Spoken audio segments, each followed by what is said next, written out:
العالمين والصلاة والسلام على أشرف الأنبياء والمرسلين نبينا محمد وعلى آله وصحبه أجمعين وبعد السلام عليكم ورحمة الله وبركاته.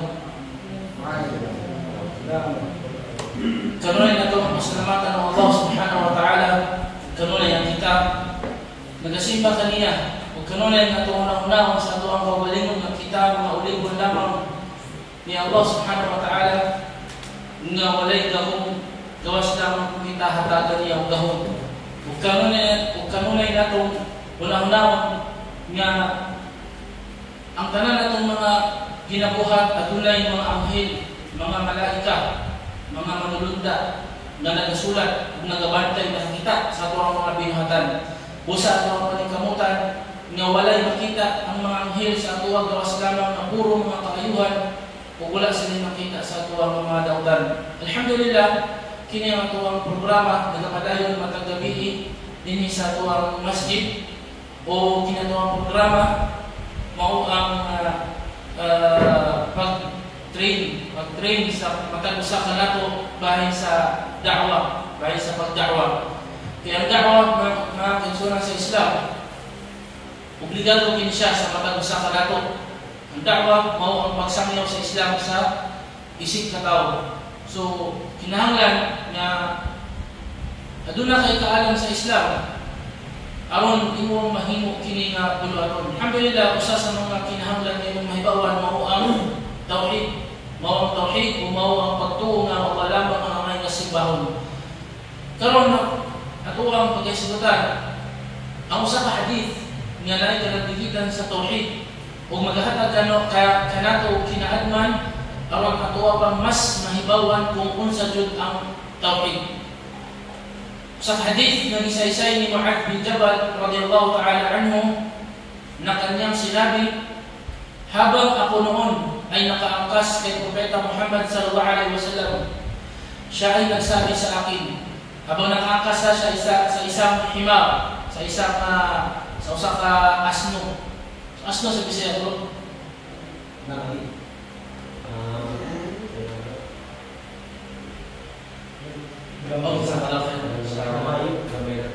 Kamay na kabayo na dalugan.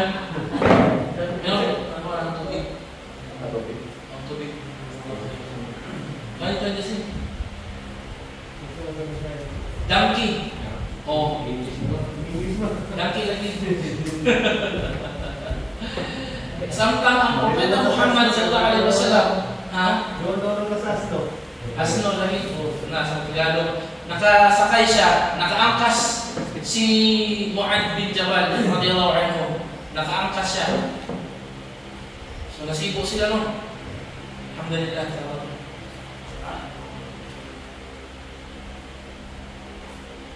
So ningon si Mu'adh bin Jabal, si Mu'adh radhiyallahu anhu, habang ako noon ay nakaangkas kay Propeta Muhammad sallallahu alaihi wasallam sa isang himar, sa isang asno, siya ay nagsabi sa akin. Ang propeta ay nagsabi sa akin, O Mu'adh, alam mo ba ang karapatan ng Allah sa kanyang mga nilikha at ang karapatan ng mga nilikha sa Allah? Ako ay sumagot, ang Allah at kanyang sugo lamang ang mas nakakaalam. Siya ay nagbigay ang karapatan ng Allah sa kanyang mga nilikha ay sambahin siya ng nag-iisa at hindi sila magtambal ng pagsamba sa kanya. Ang karapatan naman ng mga nilikha kay Allah ay hindi paparusahan ng Allah ang sino mang hindi magtatambal ng pagsamba sa Kanya. Ako ay nagsabi, uso ko ng Allah, hindi ko ba babalitaan ang mga tao ng magandang balita na ito? Siya ay sumagot, huwag, baka sila ay asa lamang. Iniulat ni Bukhari at Muslim. Kaya nga hadith na kaigsunan sa Islam, ano atong mas masabdan, usa siya sa mga hadith kabahin sa tauhid nga sa dihang ang Propeta Muhammad sallallahu alaihi wasallam iyang gisultian si Mu'adh bin Jabal, iyang gipangutana, O Mu'adh, kay balo baka usay katungod ni Allah sa iyang mga ulipon? Unsay bot pasabot anang katungod, karapatan? Katungod meaning katungod unsay meaning ng katungod? Karapatan. Kasi pasabot na na. Lakot balong. Ha? Tulong. Dili ba kung sa'y pasabot? Kung pasabot, sa meaning ka ng katungod. Sa meaning. Ha? Gusto ng karapatan?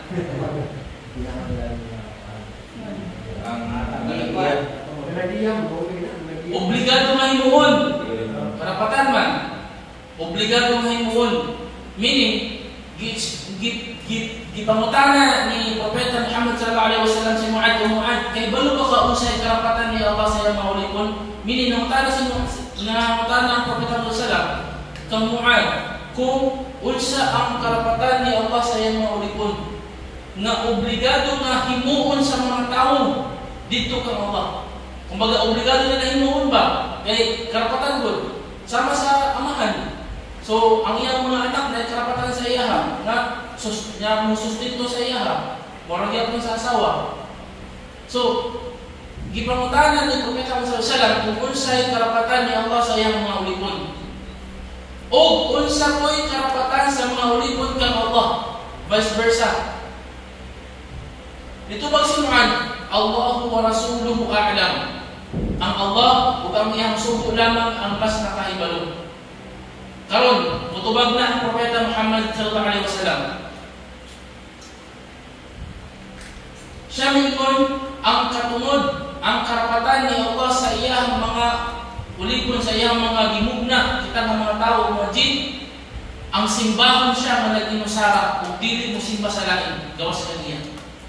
So meaning, pasabot ni Propeta Muhammad sallallahu alaihi wasallam kang Mu'adh na usa lang ang karapatan ni Allah sa iyang mga ulikon, nga obligado sa iyang mga ulikon na simbahon ang Allah. Kung dili sinasimbahon ang Allah, sa iyong resulta. Ha? Silutan, yan naman. Karapatan mo ito. Wala mo sa lang sa karapatan. Obligasyon mo ito siya. Karon, nito ba po ng Propeta Muhammad sallallahu alaihi wasallam nga ang mga karapatan na po sa iyang mga ulipon kang Allah. So, obligasyon. Murag na obligasyon ng Allah sa iyang ulipon. Pero ang pasabot niya nga ang Allah na obligasyon sa iyang ulipon, hindi po pasabot niya ang mga ulipon ang nag-obligasyon. Ya Allah, buhatan niya, hindi nana. Kundi murag sadaka lang sa Allah ba? Sa mga ulipon niya, sige, para kuhan, muhatag ko katungod sa inyong anak na naamoy karapatan sa ako. Ang karapatan na po sa mga tao dito kang Allah, kung saan ang dili silutan ni Allah, ang kinsaman ang dili musimba sa lain gawas kaniya. Allahu Akbar. So meaning, kung ikaw, Jasin, isang kulang, dili ka musimba sa lain, ang Allah lang ni musimbahon, karapatan sa Allah nga dili kanya silutan. Nindot, di ba? Masya Allah. Usa ka dako nga grasya, usa ka maayong balita kini nga hadith nga kung musimba lang ka kang Allah, safe na ka sa silot. Di ba? Karon, naay problema. Mao pa ni karon. Maingon si Mu'adh radhiyallahu anhu. O sugo na Allah, ya Rasulullah, dili ba nako balitaan ang mga tao sa kini nga nindot nga balita? Mitubag ang Propeta Muhammad, ayaw. Kaya basin sila magsalig na lang. Kung saan man nga pasabutan ng magsalig na lang, magbuhat na lang sila kasi ng mga salat. Kala, ang dapat akong isimba. Nabuhat ito na ako ang karapatan niya. Bahalag magbuhat ko, bahalag mag-chat-chat ko lalaki, mag-chat ko bukay, bahalag mag-mamin ako music, bahalag makap ko, mangawat ko. Kaya magsalig na lang ba? Sumunang ingon ng Propeta Muhammad, ayaw na isulti sa ilaha. Kaya basin magsalig na lang sila. Pero anong yapot mong yapot sa tuwa? Anong nakibalo mong yapot ha? Kaya wala man nakaanto si Mu'adh, kaya sa dihang namatay ng Propeta Muhammad sallallahu alaihi wasallam, o ang mga sahaba, nagsugod na sila o lecture sa mga tao ba, nga kini ang sulti ni Propeta Muhammad, kini ang sulti ni Muhammad, nagsugod na sila lahat ng mga hadith. Si Mu'adh, ako na siya, ano ko yung hadith na memorize kayo? Kani ba? Kini, kana ang hadith. Mura siya makonsensya ba? Ako ba sulti sa mga tao? Dili. So, ang nahimong niya, nasulti na lang niya sa mga tao. So, manang niya sa tuwa karon kini nga hadith. Hadith ni siya bahin sa karapatan. Karapatan sa Allah, sa mga ulipon, karapatan sa mga ulipon, kang Allah subhanahu wa ta'ala. Nasabta na to? Ali, sa tanong mo. Tayo. Mga aral mula sa hadith. Una, pagiging mapagkumbaba ni Propeta Muhammad sallallahu alaihi wasallam. So sa asa man ang punto nga ang Propeta Muhammad sallallahu alaihi wasallam is mapagsalon siya ba? Mapagkumbaba siya. Sa asa man sa hadith. Katong sa asa man sitwasyon sa hadith. Ganina. Ha? Si Barney, kasi tula-tula sa kamo. Kapoy na mag-lecture niya din, yung muminaw, mga babae sa taas po, silang tabi. Ha? Sa unsakan, di ba, balik ko ito kaya nga hadith ko, kanang hadith no? Ayon kay Mu'adh bin Jabal radhiyallahu anhu, na kanyang sinabi, habang ako noon ay nakaangkas kay Propeta Muhammad sallallahu alaihi wasallam, nani siya ikuan sa isang asno, donkey. Siya ay nagsabi sa akin, Mu'adh, alam ba ang karapatan ng Allah sa kanyang mga nilikha, ang karapatan ng mga nilikha sa Allah? Ako ay sumagot, ang Allah at ang kanyang subo lamang ang mas nakakaalam. Siya ay nagbigay ang karapatan ng Allah sa kanyang mga nilikha, isang bahay siya na nag-isa, at hindi sila magtambal ng pagsamba sa kanya. Ang karapatan naman ng mga nilikha kay Allah ay hindi ba parusahan ng Allah ang sino mang hindi magtambal ng pagsamba sa kanya. Ako ay nagsabi, subo ng Allah, hindi ko ba babalitaan ng mga tao sa mga magandang balita na ito? Siya ay sumagot, huwag baka sila ay asa lamang. Iniulat ng Bukhari at Muslim. So, dili, atong gikuha ang mga aral na mapulot mula sa hadith. Ang una, magiging mapagkumbaba ni Propeta Muhammad sallallahu alaihi wasallam. So, sa kasama ng punto. Yung kasi maliit. Ayun. Tapos, kung sasakay silang dalawa para mahirapan yung asno. Kaya lang, sinasakay pa rin siya ng Prophet Muhammad, dalawa sila para ma-share ng Prophet Muhammad yung higay, yung nakasakay sila sa asno. Kaya, kumbaga, ikaw leader, sa panahon natin ngayon, kung leader siya, ano man lang na pasakyon, ako man ang leader, dapat ako lang nakasakay sa donkey. Pero siya, ipasakay niya ang iyang kauban sa donkey para share silang sa sakyanan. Hapon taon ta. Dili mo. Hapit na to. Seryoso. Aywa.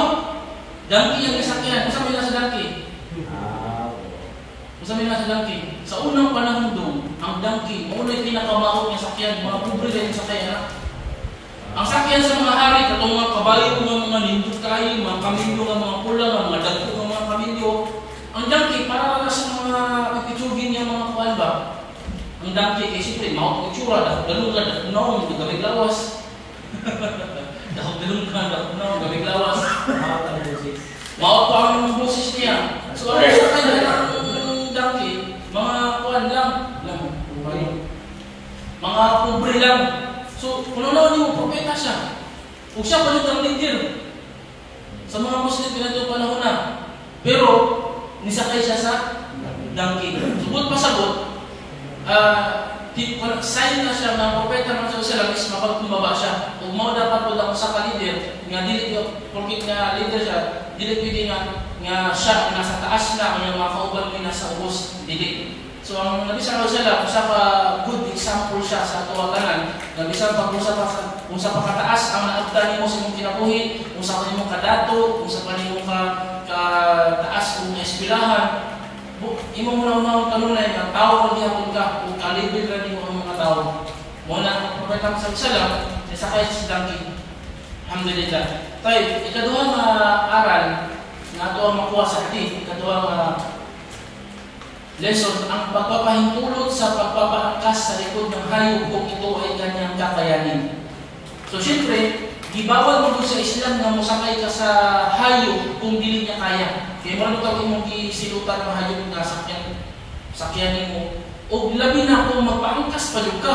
So, ang hayop, samot niya, dili niya kaya. Pero anong gitugot man ni Propeta Muhammad nga moangkas si Mu'adh bin Jabal, buot pasabot, pwede na siya sa Islam. Basta, makita ni mo nga ang hayop na imong isakyan, kaya lang mo niya kaswatong tanan. Kuha na to. Alhamdulillah. Masya Allah.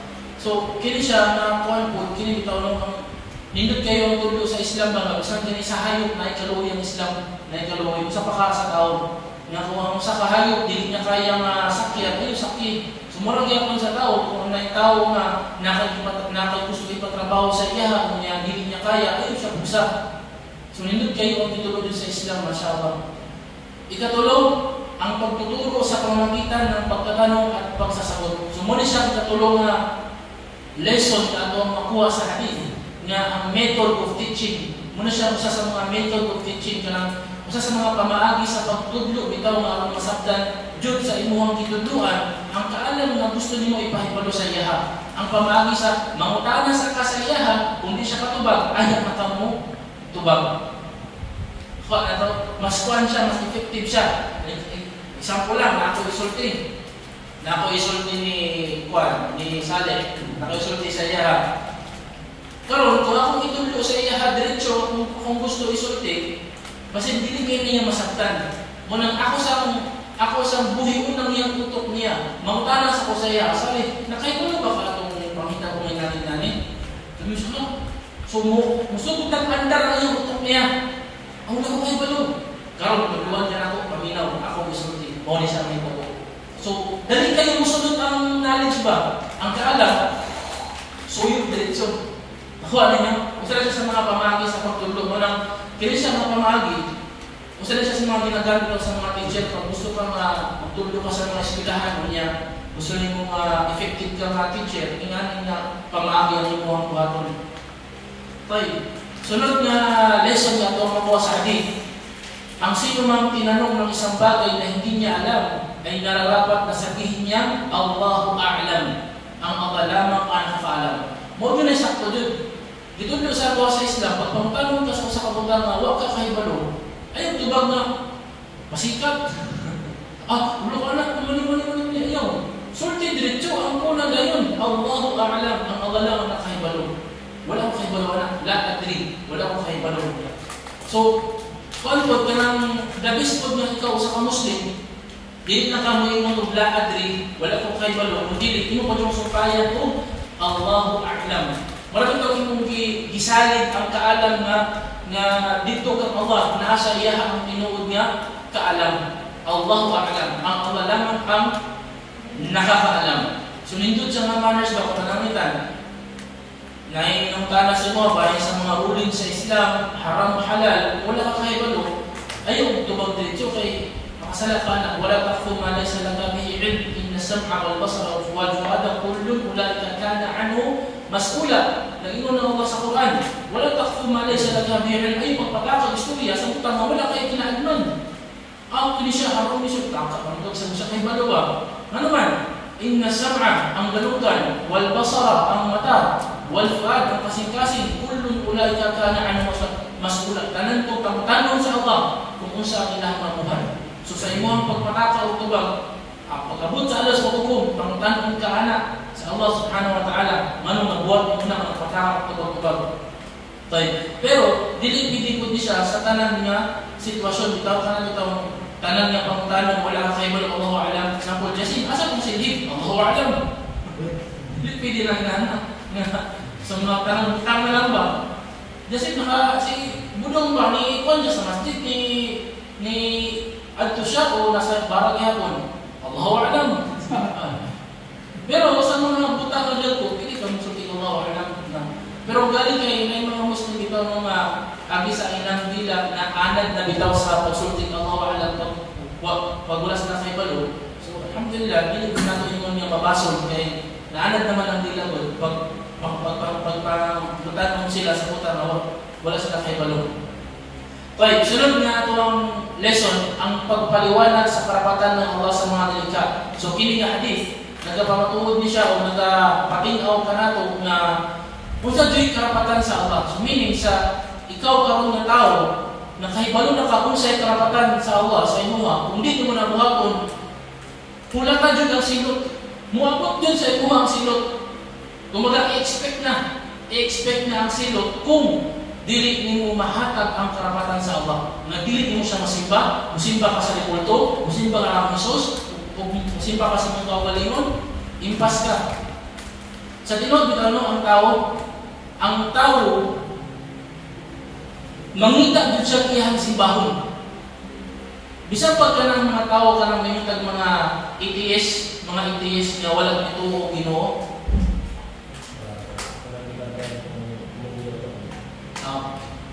Di ba meron silang walay Ginoo, dili sila simba Ginoo, dili. Ang tao dapat jud siya musimba. Kani inyo ning timanan. Guard, kami nang manit na. Ni-eskwela ninyo sa pagto, kung ka na, magulit na lang, hindi pulong, hindi sa mong diri. Nang diri ka lang daan, kami kamot mo. Oh, tuman. Naay problema? Paminaw mo kayo na, subhanallah. Ang tao, kinahanglan jud siya musimba 100% sa usa sa tulo. Wala siya'y dag-anan, wala siya'y lutsanan. Ang tao, kinahanglan jud siya musimba sa usa sa tulo. Una, ay simbahon niya ang Allah nga nasa saktong pagtuo, or musimba siya sa lain nga mga minugna kagyapon sa Allah, sa mga Jesus ni Maria, sama sa mga ributo nga gipangmugna lang sa Allah katuwang simbahon niya, or simbahon niya ang iyang kaugalingon. Kana lang. Walay lutsanan. Ang tao, parang pulo si Patatol ka rin, ang tao, obligado din siya nga naa siya simbahon. Sa musugot siya sa dili, naa din siya simbahon. Kung ano to, tayo, kisa ang iyang simbahon, usas tolo, ang iyang simbahon. Una, ay din simbahon niya ang Allah, umone sakto. Ikaduha, or musimba siya sa lain nga mga creation gihapon, bato, semento, blocks. Sa pangyayari pagsimba nila, mga santo, mga engkanto, mga santo ninyo sa padinhat, or ikatulo, simbahon niya iyang kawalingon. Kana, munang ang mga tao nga walay pagtuo sa Ginoo, at kumutuo Ginoo gusto simbang Ginoo to po. Wala ko basta wala ko Ginoo. Wala ko simbahon. Kisa ang gisimba niya, iyang kaugalingon. Nga naman, kay kung unsa ti gusto sa iyang kaugalingon, mauto iyang sundon. Unang delikado kayo ba? Kana bitaw ang imong sariling pagnanasa, gusto nimo mag-internet, gusto nimo mag-cellphone, gusto nimo mag-computer, bisa oras na sa sala, bahala ng sala niya, bisa mag-cellphone lang po, email lang po, computer lang po, gisimba niya yung kaugalingon, mo na tinuod. Ang delikado na, kung mamatay ka sa kanak na sitwasyon, impas din ka. Kiri-kiri ka. Patay. Cellphone ng hawid. Email. Diba? Muna siyang tao. Or simbahon niyo ang Allah, or simbahon niyo ang lain, mga creation, or simbahon niyo ang kaulian. Dili ka mo gawas doon. Walay tao. Kumbaga, likas na nature na sa tao ng pagmugna sa tao, kanang na klase na mananap, kanang tao, pagmugna sa iyaha, naadjud siya'y simbahon. Dili pwede nga wala. So, kisang simbahon niya, usa lang sa tulo, ay simbahon niya ang Allah, o simbahon niya ang mga creation, o simbahon niya iyang kaugalingon. Walay pakupan. Kuha na to? Alhamdulillah. Tayo. Sunod na aral sa hadith, sino man ang hindi maiwasan ang shirk ay hindi natupad ang tunay na tawhid. Kining shirk, mga kaigsunan sa Islam, muna siya ang pagsimba sa lain. Ang tawhid, muna siya ang pagsimba sa Allah. Diba, ang karapatan ni Allah sa ito ay simbahan na ito siya, muna siya ang tawhid. So meaning, ang word na tawhid, muna yung karapatan ni Allah sa tuwa, na obligado na tawhid ka sa iyaha. Karon, kung dili ka mulikay sa shirk, kung dili ka mulikay sa pagsimba sa mga Diyos-Diyos, pagsimba sa imong kaugalingon, pagsimba sa imong cellphone, pagsimba sa imong email, pagsimba sa imong kachat, pagsimba sa imong usap na dinha. Dili nimo makuha jud, wala nimo nakuha jud ang tinuod bitaw nga tawhid, nga mo abot ang adlaw sa paghukom, patay ka. Impas ka, dito din mahi-mahi na kadayon. Subara may pag nanto ko sa masjid ka. May pagbiyaan ako na kumiyam. May pag wala ko nag-chat sa iyahan. Diba? May pag ako na lang hindi activate akong Facebook. paraisong tako, pero kagi ang mga tawanan nila eh. Pero wala na yung wala na yawma ya'abdu dhalimu. So ito sa ayat, sabihin ko eh, yawma ya'abdu dhalimu. Ano to? Ang iyang kamot ba, sa adlaw na ingkiton, paapon sa taong malugi ang iyang kamot. وَيَقُولُ يَا لَيْتَنِي لَمْ أَتَّخِذْ فُلَانًا خَلِيلًا. Diba? Magmahal siya, may pagulak ako ni amiguhan ng tawhana. لَقَدْ أَضَلَّنِي عَنِ الذِّكْرِ بَعْدَ Saan na itong mga hafid eh? Paakon niya, katong tawa mo sa adla bagong na nalugi, paakon niya ang iyang kamot. Sa supra sa pagmahay. Paakon niya, may pagulak na lang na ko ni ubanan ng tawhana ni. Nga mo niya nakapasalaag sa ako, mis ako ng tang hibawan ng Islam. Namang ako sa masjid, magsalalong ako.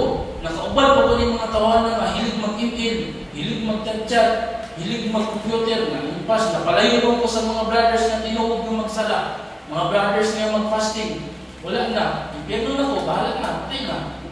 Sunugon na kalit ko na yun. Di ba? Subhanallah. Lisod ba? Lisod. Ngunang karoon kita ng Ramadan, karoon ng Ramadan, grasya kay sa tuwa, karoon ng Ramadan. Kaya ang mga syaitan nakagapos. So alhamdulillah, nakagapos ang mga syaitan.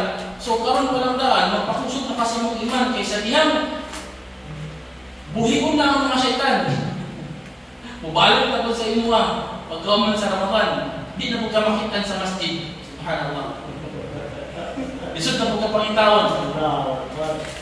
Kaya ang syaitan, nakabuhit na. Takot na sa imuha. Babae po, di na po mag-hijab. Makita mo sa kasada, magpapuhok. Subhanallah. Pag Ramadan, munang karoon sa Ramadan, grasya kayo, munang, ato ito, pahimustan ito ng karoon ng Ramadan, nga magtawa na ta sa ito mga salat na napukat.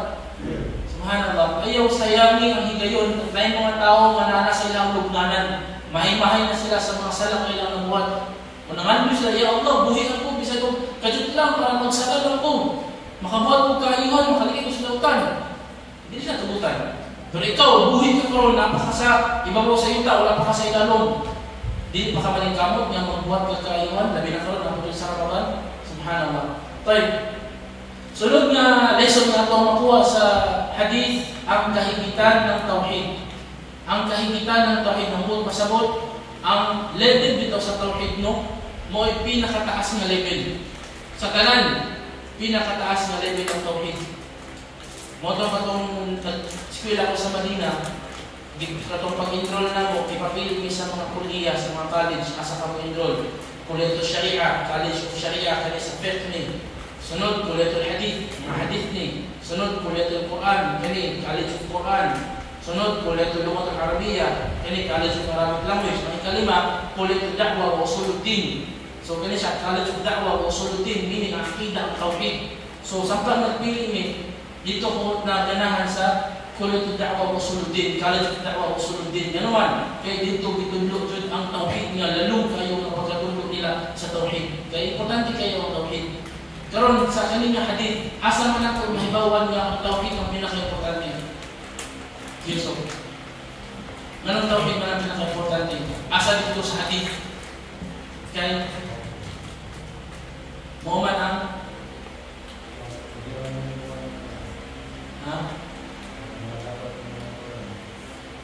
di katulad sa hadith. No sa hadith ko. Ganong tawhid ang pinaka-the best tanan. Kaya mao siya ang Karapatan bayan. ay iwa. Madungo, masyaallah.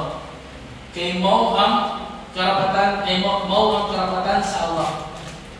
So karapatan sa Allah, Allahu Akbar, ako kayo mabutan mo, mo'y karapatan sa Allah. Tauhid. So lataw ang level sa tauhid, karapatan siya sa Allah. Dahil mo ang himuon. Allahu Akbar. Tayo. Sunod, ang paggalang ng mag-aral sa kanyang guro.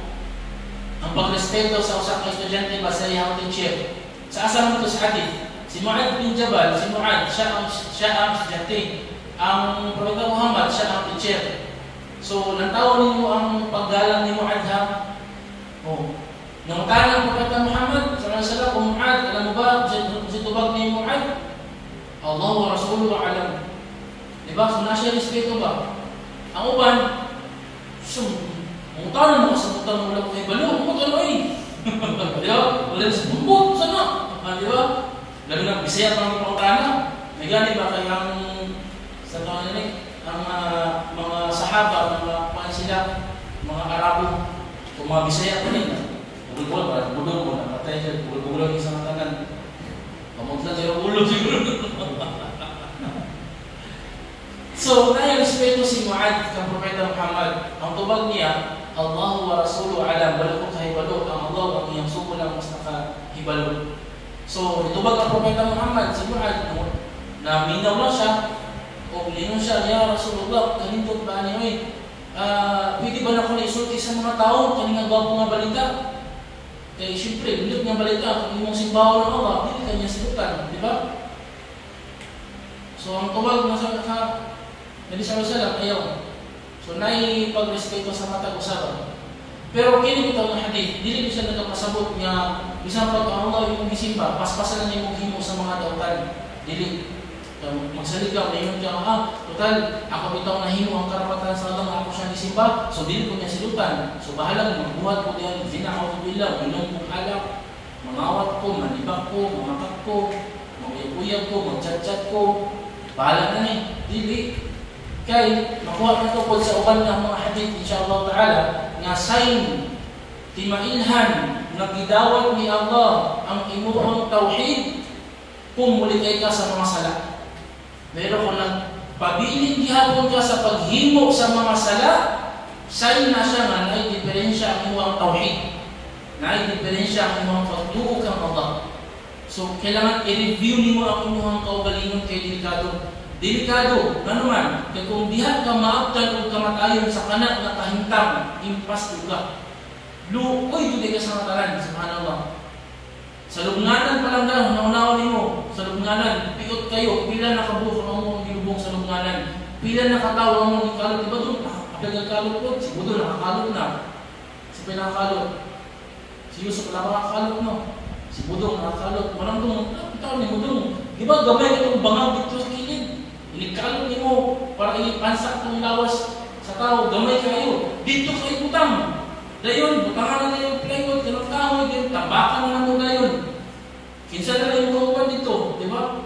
Kung naabtay kang kamatayon sa pagbuhat sa dautan, nakay tawhid pero medyo apiki ang iyong tawhid. Subhanallah. Disgrasya juga. Nang alhamdulillah ba, napay Ramadan ba? Nga napay tsansa na magtawba ka sa Allah. Nga imuang panikamutan na malikayan ito na mga sala at mga buhat kanya ito sa wala pang Ramadan. Kung imo yung mafokusan ang pagsimba lamang kung Allah labi ng karon sa Ramadan, sa imong pag-fasting, sa imong pagsala sa tarawih, sa kapoy ang pagsala sa tarawih, unang-unaw ni mo nga, ya Allah, bisan kapoy kaya mong lawas, ipadayon na ka ang pagsimba sa imo. Bisan mulabad na imong ulo, wala pa ka-iftar, subhanallah, pag-abot sa asar, sakit mong tiyan, sakit mong ulo, giubo ka. Antuson imo ano man kay nakahibalo ang Allah sa imong pag-antos, imposible nga dili siya maluwi sa imo. Subhanallah. Ang Allah Arhamur Rahimin, ang Allah pinakamaluluyo sa kanan, tapos nakita niya na ikaw nagpuasa, o nasakit-sakit mo, nasakit mo tiyan, o ulo, niya imong giantos ang doon sa iftar, wala mong i-break ng fasting, imposible na dili maluwi ang Allah sa imo. Maluwi ang Allah sa imo, kung basin mo na hinundan, nga pasaluon ng imuhang mga naon ng mga sala. Hangtod lang din yung mga kaisulat sa Islam, alhamdulillah, hinawag niya, hatagan ka sa Allah, kanang taas ka oras aron ako pang mahimo ang mga obligasyon na iyang giubliga sa tuwa o makahimo patagdagan ng mga kaayuhan ba. Kay mo naman niya ang imong kalibutan na magtanong ta og daghan ng mga kaayuhan kung dito nato anihon harbison sa tikas kinabuhi. Wallahu ta'ala alam wa sallallahu ala nabiyyina Muhammad wa ala alihi wa sahbihi ajma'in wa akhir dawana alhamdulillahi rabbil alamin. Assalamu alaikum warahmatullahi wabarakatuh.